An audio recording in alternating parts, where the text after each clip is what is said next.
Bismillah, walhamdulillah, wa salatu wa salam ala rasulillah. Depuis toujours, l'humanité a été confrontée à la mesure du temps, cherchant des moyens de plus en plus précis pour le mesurer. Et au XXe siècle, l'horloge atomique fut inventée, où la seconde est la durée exacte de plus de 9 milliards d'oscillations de la transition entre les niveaux hyperfins de l'état fondamental de l'atome de césium-133. Et l'erreur de cette horloge est de l'ordre de 1 seconde chaque 30 ans. Et aujourd'hui, bien d'autres horloges atomiques beaucoup plus précises furent inventées. Et justement, dans le Saint-Coran, si une sourate, chapitre, porte le nom du temps Al-Asr, classé 103, une autre sourate, chapitre le tout miséricordieux, Ar-Rahman, classé 55, est aussi une sourate consacrée au temps. En effet, si on considère Al-Fatiha, première sourate, chapitre du Saint-Coran, ou ouverture, prologue, qui contient tous les secrets de l'univers sous forme codée, et on calcule le nombre de lettres du titre sourate Ar-Rahman, chapitre le tout miséricordieux, on trouve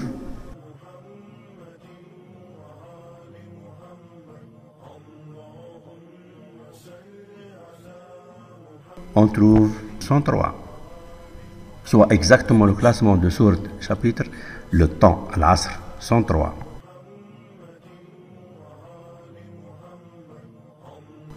Confirmons ainsi que sourate Ar-Rahman, chapitre le tout miséricordieux, est bel et bien relié au temps. Mais ce qui dépasse l'entendement et qui relève du miracle est que cette sourate, chapitre le tout miséricordieux, Ar-Rahman, est classée 55 et est composée de 78 versets, soit exactement classée au numéro atomique 55 du césium, nombre de protons, et ces versets au nombre des neutrons 78 du césium, dans la somme, dans la masse atomique 133. Cela est juste un hasard? Pas du tout. Cela relève du miracle. Sinon, qui, au 7e siècle, connaît l'atome du césium, que son numéro atomique est 55 et qu'il a 78 neutrons, pour classer cette sourate liée au temps au nombre 55 et lui donner 78 versets? Le miracle ne s'arrête pas là, car en plus des preuves supplémentaires liées au temps, qu'on va voir, cette sourate, chapitre, dispose aussi de 31 nombres miraculeux, dont les combinaisons donnent des résultats mathématiques dépassant les capacités humaines. En effet, un verset sous forme de question a été répété 31 fois dans cette sourate, chapitre. Lequel donc des bienfaits de votre Seigneur nierez-vous? Nierez-vous?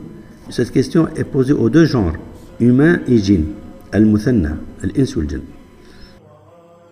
Alors, voici les 31 fameux nombres, qui ne sont d'autres que les 31 classements du verset répété.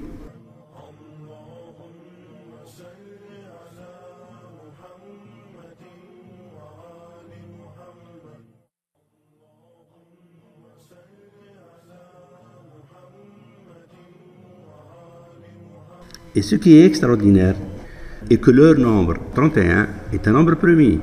Un nombre premier n'est divisible que par 1 ou par lui-même. Donc la division ne donne pas des chiffres après la virgule. Et leur somme est aussi un nombre premier. Leur somme, quand ils sont portés au carré, donc quand chacun est multiplié par lui-même 2 fois, est un nombre premier. Leur somme, quand ils sont portés à la puissance 3, est un nombre premier. Leur somme, quand ils sont portés à la puissance 4, est un nombre premier. Leur somme, quand ils sont portés à la puissance 7, est un nombre premier.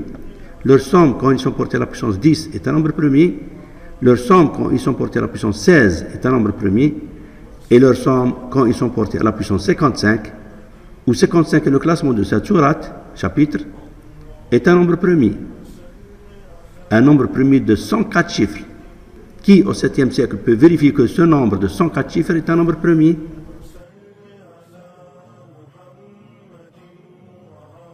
Voici le test de primalité pour chacun de ces nombres, confirmant que ce sont bien des nombres premiers.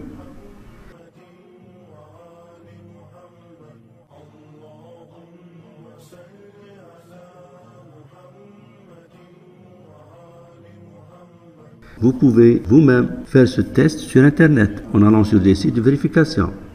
Je vous donne des adresses sur la boîte de dialogue.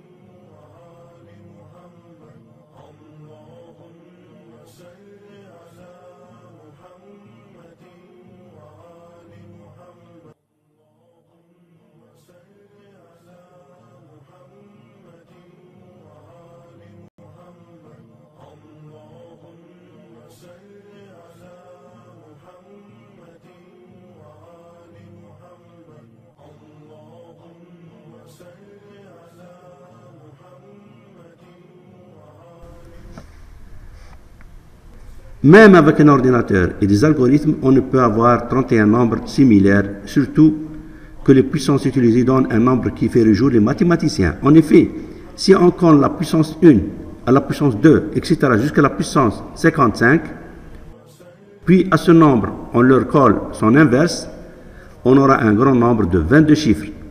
Et ce qui est extraordinaire est que ce nombre est un nombre premier symétrique.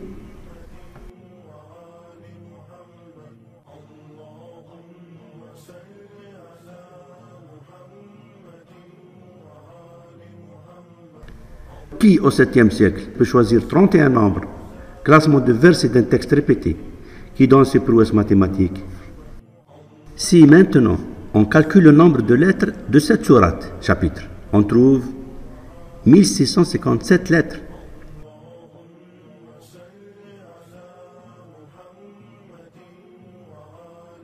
Et ce qui est extraordinaire est que 1657 est l'année de la mise au point de la première horloge à pendule, au pendule de Huygens, qui est restée l'horloge existante la plus précise pendant des siècles.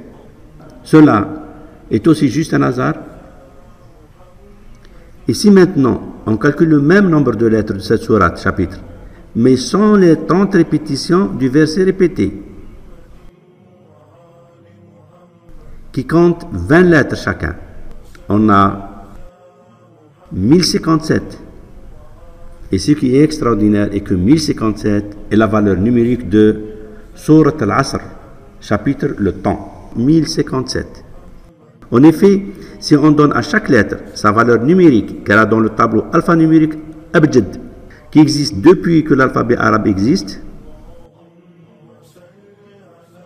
on a alors 1057.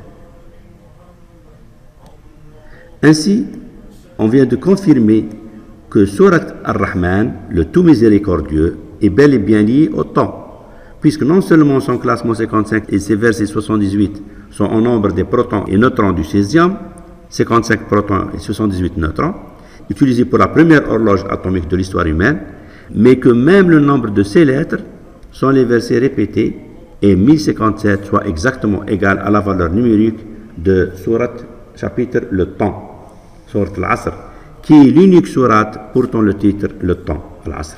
Tout ce qu'on vient de voir, comme les extraordinaires 31 nombres qui donnent des combinaisons mathématiques époustouflantes, ou cette sourate, chapitre, dont le classement et nombre de ses versets égalant le nombre de protons et de neutrons du 16e 133, utilisés pour la première horloge atomique, sont un signe très fort qu'Allah, qui soit exalté, expose aux gens doués d'intelligence.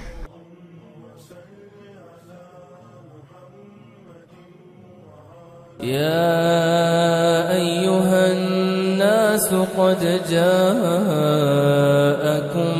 برهان من ربكم وأنزلنا